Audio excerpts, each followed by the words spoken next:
ಅಥವಾ ರಾಜ್ಯ ಸರ್ಕಾರ ಸ್ಥಳೀಯ ಸಂಸ್ಥೆಗಳ ಚುನಾವಣೆಯನ್ನು ಬ್ಯಾಲೆಟ್ ಪೇಪರ್ಗಳ ಮೂಲಕವೇ ಅಂದರೆ ಮತಪತ್ರದ ಮೂಲಕವೇ ಚುನಾವಣೆಯನ್ನು ಮಾಡ್ತೀನಿ ಅನ್ನುವಂಥ ಮಾತನ್ನು ಹೇಳ್ತಾ ಇದ್ದಂತೆ ಬಿಜೆಪಿ ಸರ್ಕಾರ ಕೂಡ ಇನ್ಫ್ಯಾಕ್ಟ್ ಬಿಜೆಪಿ ಪಕ್ಷ ಕೂಡ ಸಂಪೂರ್ಣ ಚುನಾವಣಾ ಪ್ರಕ್ರಿಯೆಯನ್ನು ಈಗ ಶಿಲಾಯುಗಕ್ಕೆ ಕೊಂಡೊಯ್ಯಲಾಗ್ತಿದೆ ಅಂತ ಆರೋಪವನ್ನು ಮಾಡಿತ್ತು. ಈಗ ಈ ಒಂದು ಫೈಟ್ ಇಲ್ಲಿಗೆ ನಿಲ್ತಾ ಇಲ್ಲ, ಬದಲಾಗಿ ಮುಂದುವರೆದು ನೇರವಾಗಿ ರಾಷ್ಟ್ರೀಯ ಮಟ್ಟದಲ್ಲೂ ಕೂಡ ದೊಡ್ಡ ಮಟ್ಟದ ಚರ್ಚೆಗೆ ಕಾರಣವಾಗ್ತದೆ. ಹಾಗಾದರೆ ಏನಾಗ್ತಾ ಇದೆ ಬ್ಯಾಲೆಟ್ ಪೇಪರ್ ವಾರ್ ನೋಡೋಣ ಬನ್ನಿ. ರಾಹುಲ್ ಗಾಂಧಿ ಅವರು ಹೋರಾಟ ಮಾಡ್ತಾ ಇದ್ದಾರೆ. ರಾಹುಲ್ ಗಾಂಧಿಯ ಅಪ್ರಬುದ್ಧತೆಗೆ ನಿಮ್ಮ ಒಂದು ಇಷ್ಟು ದಿವಸದ ಅನುಭವವನ್ನು ಬಲಿ ಕೊಡಬೇಡ್ರಿ.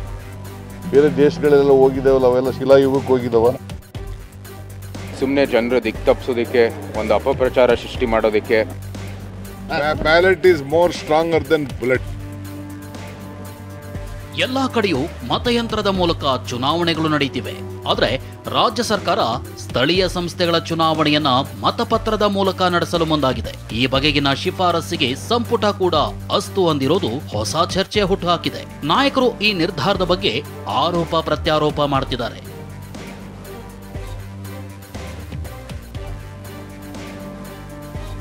ಲೋಕಸಭೆ ವಿಪಕ್ಷ ನಾಯಕ ರಾಹುಲ್ ಗಾಂಧಿ ಈಗಾಗಲೇ ಮತಗಳ್ಳತನ ವಿರುದ್ಧ ಹೋರಾಟ ಮಾಡ್ತಿದ್ದಾರೆ. ರಾಜ್ಯ ಸರ್ಕಾರದ ನಿರ್ಧಾರವನ್ನ ಸಿಎಂ ಸಮರ್ಥಿಸಿಕೊಂಡಿದ್ದು ಕೂಡ ಹೀಗೇನೆ. ಆದ್ರೆ ಟಿವಿ9 ಜೊತೆ ಮಾತನಾಡಿದ ಕೇಂದ್ರ ಸಚಿವ ಪ್ರಹ್ಲಾದ್ ಜೋಶಿ ಈ ನಡೆಯನ್ನ ಟೀಕಿಸಿದ್ದಾರೆ.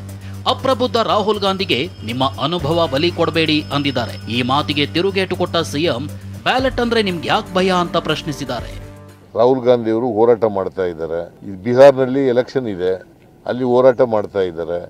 ಮಾದೇವಪುರದಲ್ಲಿ ಯಾವ ಥರ ಆಗಿದೆ ಅಂತ, ಹೆಂಗೆ ಸೋತು ನಾವು ಅಂತ ಎಕ್ಸ್ಪ್ಲೇನ್ ಮಾಡಿದ್ದಾರೆ. ನಾನು ಸಿದ್ದರಾಮಯ್ಯನವರಿಗೆ ಒಂದು ಸಲಹೆ ಕೊಡ್ಲಿಕ್ಕೆ ಬಯಸ್ತೇನೆ. ರಾಹುಲ್ ಗಾಂಧಿಯ ಅಪ್ರಬುದ್ಧತೆಗೆ ನಿಮ್ಮ ಒಂದು ಇಷ್ಟು ದಿವಸದ ಅನುಭವವನ್ನು ಬಲಿ ಕೊಡಬೇಡ್ರಿ. ರಾಹುಲ್ ಗಾಂಧಿ ಒಬ್ಬ ಪಾರ್ಟ್ ಟೈಮ್ ಅಪ್ರಬುದ್ಧ ನಾಯಕ. ಅವರನ್ನ ನೀವು ಮೆಚ್ಚಿಸ್ಲಿಕ್ಕೆ ಈ ಲೆವೆಲ್ಗೆ ನೀವು ಇಳಿಯುವುದಲ್ಲ. ನೀವು ಒರಿಜಿನಲ್ ಕಾಂಗ್ರೆಸ್ ಅಲ್ಲ ಸಿದ್ದರಾಮಯ್ಯನವರ. Why they are afraid of ballot paper?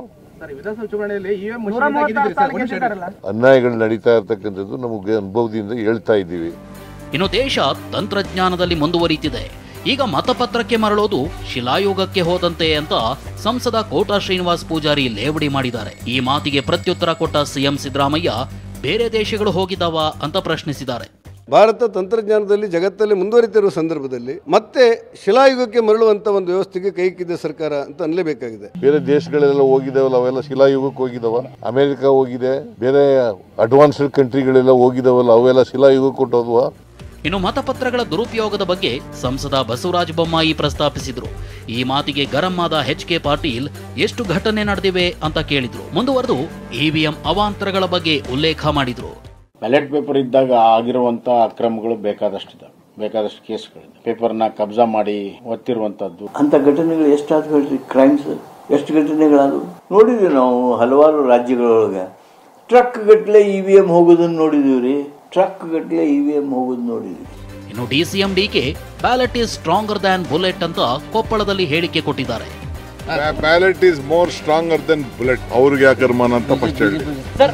ಈ ಎಲ್ಲಾ ಬೆಳವಣಿಗೆಗಳ ನಡುವೆ ಕೇಂದ್ರ ಚುನಾವಣಾ ಆಯೋಗ ಸಭೆಯೊಂದನ್ನ ಕರೆದಿದೆ. ಎಲ್ಲಾ ರಾಜ್ಯದ ಚುನಾವಣಾ ಆಯೋಗಗಳಿಗೆ ಬುಲಾವ್ ಕೊಟ್ಟಿದೆ. ಇದೇ ತಿಂಗಳು 10ನೇ ತಾರೀಕು ದೆಹಲಿಯಲ್ಲಿ ಸಭೆ ನಡೆಸಲಿದೆ. ಅನಿಲ್ ಜೊತೆ ಹರೀಶ್, ಟಿವಿ9 ಬೆಂಗಳೂರು.